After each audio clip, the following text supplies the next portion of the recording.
আসসালামু আলাইকুম সবাইকে। আমি শখের গল্প থেকে সাদিয়া বলছি। আজকে আমরা বানিয়ে নেব ময়দা আর কর্নফ্লাওয়ার দিয়ে চিপস।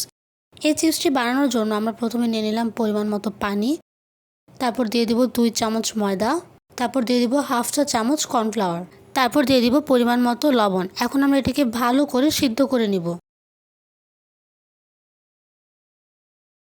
সিদ্ধ করা হয়ে গেলে আমরা এখন এটিকে ভালো করে ময়ান করে নিব। ময়ান করে নেওয়ার পর আমরা যে কোনো ফুড কালার দিয়ে দিব। এখানে আমরা 3 ধরনের ফুড কালার ব্যবহার করব। আপনারা চাইলে যে কোনো ফুড কালার ব্যবহার করে নিতে পারেন। এখন আমরা এটাকে ভালো করে মিক্স করে নিব।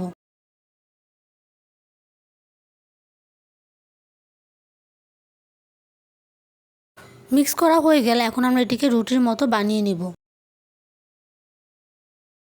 আমাদের খেয়াল রাখতে হবে রুটিটি যেন বেশি মোটা বা বেশি পাতলা যেন না হয়। এখন আমরা রুটিটিকে ভালো করে ডিজাইন করে নিব।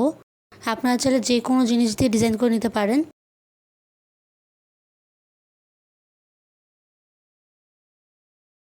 ঠিক এভাবে ডিজাইন করে নেওয়ার পর আমরা কাটার দিয়ে ভালো করে কেটে নিব।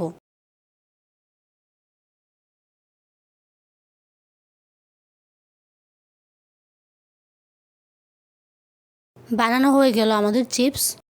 ঠিক এইভাবে আমরা সবগুলো এক এক করে বানিয়ে নিব।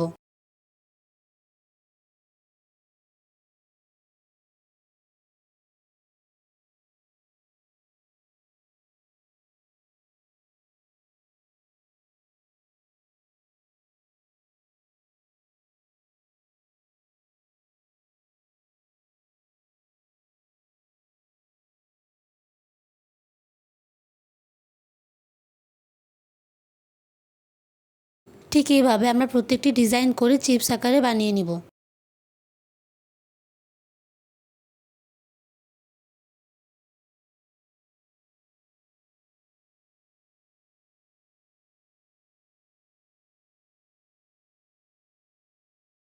হয়ে গেল আমাদের চিপস বানানো। এখন আমরা এটিকে রোদে ভালো করে শুকিয়ে নিব। রোদে শুকিয়ে নেওয়ার পর আমরা এটিকে তেলে ভালো করে ভেজে নিব। এটিকে আমরা লো ফ্লেমে ভালো করে ভেজে নিব। আমাদের খেয়াল রাখতে হবে এটার জন্য পুড়ে না যায়।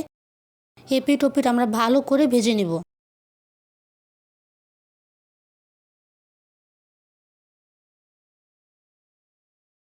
ঠিক এইভাবে আমরা প্রত্যেকটি চিপস ভালো করে ভেজে নিব। ভেজে নেওয়ার পর আমরা একটি প্লেটে ভালো করে পরিবেশন করে নিব। তৈরি হয়ে গেল আমাদের ময়দা আর কর্নফ্লাওয়ার দিয়ে মজাদার চিপস। মাশাআল্লাহ, অনেক মজার আর অনেক মুচমুচে হয়েছিল। আপনারা সবাই ছেলে এটি ট্রাই করতে পারেন। আর ভিডিওটি ভালো লাগলে লাইক শেয়ার সাবস্ক্রাইব করবেন আর আমাদের পাশে থাকবেন। আল্লাহ হাফেজ সবাইকে।